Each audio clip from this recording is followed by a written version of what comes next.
जब भी कोई व्यक्ति गौतम बुद्ध के संघ में शामिल होता था तो बुद्ध उसे सबसे पहले शांत रहने के लिए कहते थे। ध्यान की अवस्था में जाने से पहले उस भिक्षु को शांत रहना सिखाया जाता था। आज के दौर में हर तरफ सौरी शोर है। इसकी वजह से दिमाग में तनाव पैदा होना लाजमी है। ऐसे में अगर आप हर रोज कुछ देर मौन रहने का अभ्यास करते हैं तो इससे आपके तनाव पैदा होने वाले हार्मोन के लेवल में कमी आती है। इससे आपका दिमाग शांत होता है, गुस्सा नियंत्रित रहता है और तनाव बढ़ाने वाले हार्मोन्स का लेवल घटता है।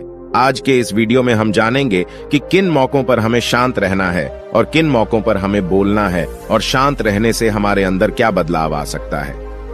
दोस्तों, संध्या काल का समय था। गुरु अपने सभी शिष्यों को बुलाते हैं और कहते हैं, कल सुबह सब लोग नदी में स्नान करने के बाद तुरंत हमारी कुटिया के सामने उपस्थित हो जाना।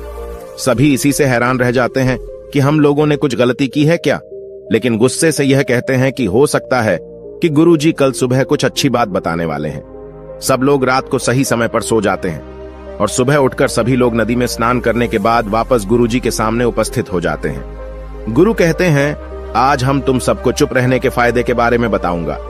गुरु कहते हैं, 10 मौके जहां पर चुप रहने से होता है लाभ और बोलने से नुकसान। गुरु कहते हैं, अगर आप इन 10 मौकों पर शांत हो गए यानी मौन हो गए तो आप जो चाहेंगे वही मिल जाएगा।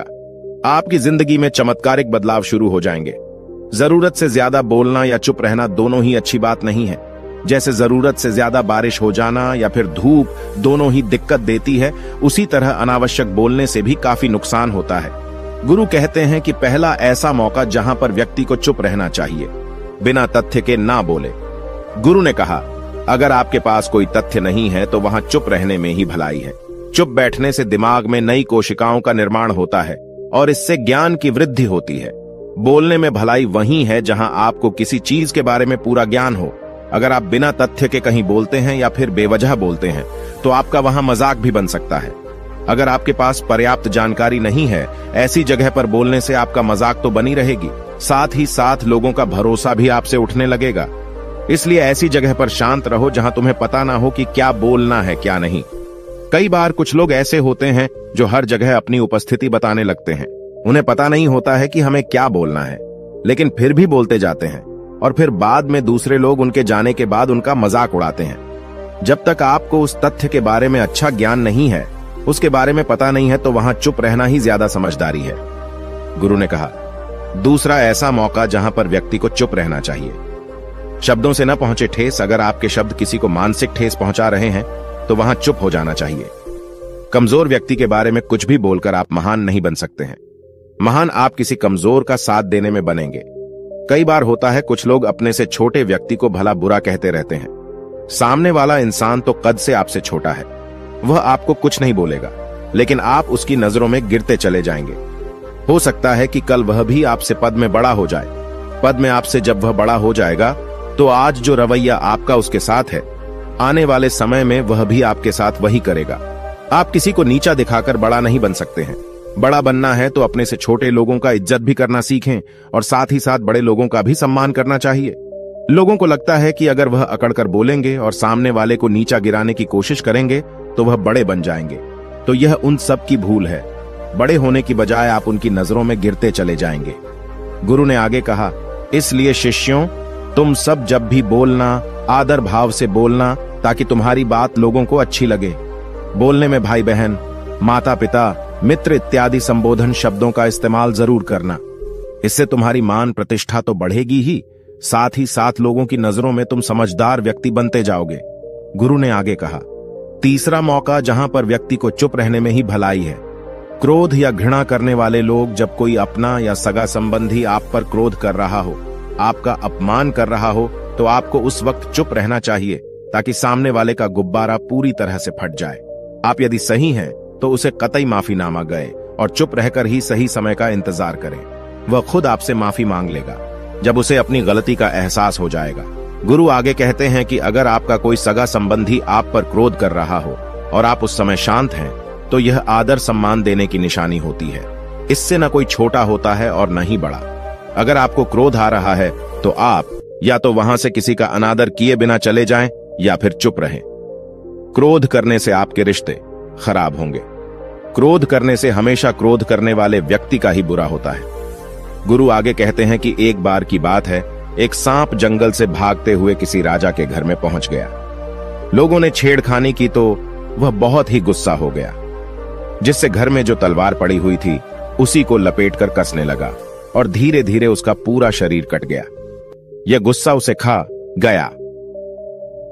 ठीक उसी प्रकार हमारा गुस्सा भी हमारे शरीर को तलवार की भांति काटता रहता है। गुस्सा ध्यान से खत्म होता है प्रतिदिन। अगर आप ध्यान की मुद्रा में बैठे हैं तो आपका गुस्सा आपके नियंत्रण में रहेगा। गुरु आगे कहते हैं कि यह तरीका है कि आप प्रतिदिन ध्यान का अभ्यास करें।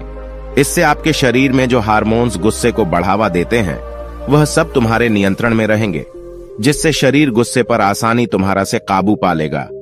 लेकिन एक तरीका यह भी है कि जब भी आपको गुस्सा आए तो आप यह समझने का प्रयास करो कि क्या मेरा गुस्सा जायज है या नहीं। हमें वहां पर बोलना चाहिए कि नहीं। जब आप खुद इस बात का आकलन लगा पाएंगे तो आपको खुद पता चल जाएगा कि हमें गुस्सा करना चाहिए या नहीं। फिर भी आपको गुस्सा आ रहा है तो आप वहां से हटने का प्रयास करें, वहां से दूर चले जाएं। धीरे धीरे समय के साथ आपका दिमाग शांत हो जाएगा। गुरु ने कहा, चौथा ऐसा मौका जहां पर इंसान को बहुत ही समझदारी के साथ काम लेना चाहिए, वहां पर आपको चुप रहना ही चाहिए, जहां पर उस मुद्दे से आपका कोई संबंध ना हो। अगर आपका किसी मुद्दे से कोई संबंध ना हो तो वहां आपका चुप रहना बनता है। बिना किसी वजह अगर आप दूसरे के मुद्दे पर बोलेंगे तो यह आपके लिए अनिष्टकारी होगा। इसमें केवल और केवल आपका ही नुकसान है। जल्द ही आप किसी दो लोगों के बीच हो रहे विवाद में जल्दी अपनी टांग न डालें। अगर सामने वाला आपको बुला रहा है अपना झगड़ा शांत करवाने के लिए तो ही आप वहां पर जाएं। किसी की व्यक्तिगत जिंदगी में दखल अंदाजी नहीं देनी चाहिए जब तक कि वह व्यक्ति आपको नहीं बुलाता है।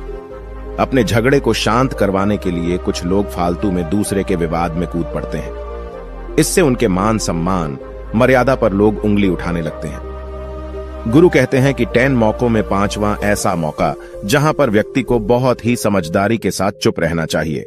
आपके शब्दों से किसी मित्र को हानि न पहुंचे। अगर आपके शब्द सामने वाले के परिवार या मित्रों की प्रतिष्ठा के बारे में बुरी झलक दिखा रहे हैं तो आपको चुप रहना चाहिए। किसी के परिवार या फिर मित्र के बारे में बुरा बोलने से केवल आप ही बुरे बनेंगे। जो चीज आसानी से खत्म की जा सकती है उसे अपने शब्दों से बड़ा न करें। बिना चिल्लाए बात करने का प्रयास करते रहना चाहिए। अगर आप बिना चिल्लाए कोई बात नहीं कह सकते तो आपका चुप रहने में ही भलाई है। किसी पर चिल्लाने से आपके व्यवहार के बारे में पता चलता है। ज्यादा बोलने से चीजें हमेशा खराब ही होती हैं। कई बार कुछ रिश्ते ज्यादा तेज बोलने की वजह से टूट जाते हैं। इसलिए अपनी आवाज में मीठापन लाएं। आपके शब्दों से आपके दोस्त को हानि नहीं पहुंचनी चाहिए। कभी कभी दोस्तों के जब हम मजाक हैं तो रहे कि आपके शब्दों से किसी का अनादर ना हो। मजाक को भी हमेशा शब्दों के मायने में ही रखें। जहां किसी को शब्दों से चोट लगे वहां चुप हो जाएं। ज्यादा बोलने से हमेशा नुकसान ही होता है। किसी और की प्रतिष्ठा को अपने शब्दों के माध्यम से उसे हानि नहीं पहुंचानी चाहिए। यदि आपके शब्दों से किसी और की प्रतिष्ठा को ठेस पहुंच रही है तो वहां आपको चुप हो जाना चाहिए। जब कोई व्यक्ति आपके सामने नहीं है तो आप उस व्यक्ति के बारे में बुरे शब्द किसी तीसरे व्यक्ति के सामने न बोलें। गुरु कहते हैं, छठा मौका जहां पर व्यक्ति को चुप रहना चाहिए, जब कोई कर रहा हो किसी की बुराई। जब कोई आदमी आपके सामने किसी तीसरे आदमी की बुराई कर रहा हो तब तुम्हें चुप रहकर बस सुनना चाहिए। अपनी राय व्यक्त नहीं करना चाहिए, क्योंकि जो आज आपके सामने किसी तीसरे की बुराई कर रहा है वह कल किसी और के सामने आपकी बुराई भी कर सकता है। यदि आपने कुछ कहा है तो नीति शास्त्र के अनुसार जो अपने मुंह को बंद रखता है और बुद्धि से काम करता है वही इंसान समझदार होता है। बिना जरूरत के बोलना, किसी के बारे में किसी के बीच में बोलना यह गलत बात है। कभी कभी हमारे लिए बुद्धिमानी इसी में होती है कि हमें अपना मुंह ऐसी जगह पर नहीं खोलना चाहिए। गुरु आगे कहते हैं कि 10 मौकों में 7वां ऐसा मौका जहां पर व्यक्ति को चुप रहना चाहिए, जब कोई नहीं समझे आपकी भावना। यदि आपको लग रहा है कि कोई व्यक्ति आपकी भावना, दुख या परेशानी को शब्दों में नहीं समझ रहा है, यदि आपको लग रहा है कि सामने वाला व्यक्ति आपकी भावना या दुख को या आपकी जो परेशानी है उसको वह समझ नहीं पा रहा है या समझने का प्रयास ही नहीं कर रहा है या वह आपको ध्यान से सुन ही नहीं पा रहा है, तो ऐसे व्यक्ति के सामने आप चुप ही रहें, क्योंकि ऐसे लोगों को आपकी भावना या दुख से कोई मतलब नहीं होता है। ऐसे लोगों को अपना राज बताकर आप पछताएंगे ही बाद में। इसलिए हर किसी को अपने मन की बात नहीं बतानी चाहिए। अगर आपको लग रहा है कि सामने वाला आपकी बात को नहीं समझ पा रहा है, आपकी भावनाओं को नहीं समझ पा रहा है, तो वहां पर आपको नहीं बोलना चाहिए, क्योंकि आज में आपका मजाक ही बन जाएगा जब आपको लगने लगे कि सामने वाला आपकी भावनाओं को ठीक तरीके से समझ रहा है, आप जो कह रहे हैं वह ठीक से सुन रहा है, तभी आप उसे अपनी बात कहें। गुरु कहते हैं कि 8वां मौका जहां पर आपको चुप रहना चाहिए, जब कोई इंसान अपना दुख व्यक्त करे। यदि कोई इंसान अपने दुख या परेशानी को आपको बता रहा है, तो इसका मतलब यह है कि वह आपको अपना समझ रहा है। ऐसे में तुरंत ही उसे समाधान बताने के बजाय चुप रहकर उसके दुख या समस्या को सुने। उसके दुख या समस्या को किसी और को न बताएं। वह इसलिए नहीं बता रहा है कि उसकी समस्याओं का समाधान कर देंगे, बल्कि वह इसलिए भी बता रहा है कि सामने वाला उसकी बात को समझ रहा है। कई बार बताने से दुख कम हो जाते हैं। आपको अपना दुख इसलिए बता रहा होगा कि उसे लग रहा है कि आप उसकी बात को समझ रहे हैं। दुख बांटने से कम हो जाता है। इसलिए जब कोई व्यक्ति अपना दुख आपसे व्यक्त करे, तो आप चुप मारकर उसकी बात को बहुत ही ध्यान से सुनें, ताकि उसके दुख कम हो जाएं। उसके मन का बोझ हल्का हो जाए, क्योंकि उसके मन में जो भी बातें थीं, वह आपको सब बता दिया। गुरु आगे कहते हैं कि 10 जगहों में 9 ही ऐसी जगह जहां पर आपको चुप रहना चाहिए। जहां पर दुष्ट प्रकृति के लोग रह रहे हों और गाली गलौज कर रहे हों, तो आप वहां पर मत जाइए। ऐसी जगहों से आप चुपचाप निकल जाएं, अर्थात अपनी प्रतिक्रिया दिए बिना आप वहां से चले जाएं, क्योंकि जिसकी जुबान खराब होती है, जो दुष्ट प्रकृति के लोग होते हैं, उनको आप ऐसे समय में नहीं समझा सकते हैं। जब उनका दिमाग पूरी तरह से शांत हो जाए, तभी वह आपकी बात सुनेंगे। इसलिए जहां पर दुष्ट प्रकृति के लोगों आपकी बात को न मानते हों और न ही सुनते हों, तो आपको वहां पर नहीं बोलना चाहिए। गुरु कहते हैं कि 10 माह ऐसा मौका जहां पर आपको शांत हो जाना चाहिए। अपनी सफलता का राज हर किसी को न बताएं। कई बार होता है कि कुछ लोग जो सफलता को बहुत ही जल्दी अर्जित कर लेते हैं, वे हर जगह अपनी सफलता का ढिंढोरा पीटने लगते हैं। ऐसे में क्या होता है कि कई लोग आपकी सफलता से खुश नहीं होते हैं। अगर आप अपनी सफलता का जबरदस्ती लोगों में ढिंढोरा पिटवा रहे हैं, तो लोगों की नकारात्मक ऊर्जा आपको प्रभावित कर सकती है। जब आप सफल होंगे, तो सबको पता चल जाएगा कि आप सफल हो गए हैं। ढिंढोरा पीटने से नुकसान आपका ही होगा। इतना कहकर गुरु ने कहा, शिष्यों, आज के लिए बस इतना ही। अगर तुम सब मेरी इन 10 बातों को अपने जीवन में अपना लेते हो, तो तुम सब काफी हद तक परेशानियों से बचे रहोगे। यहां से जाने के बाद मेरी यह बातें आपके जीवन किसी वरदान से कम साबित नहीं होंगी।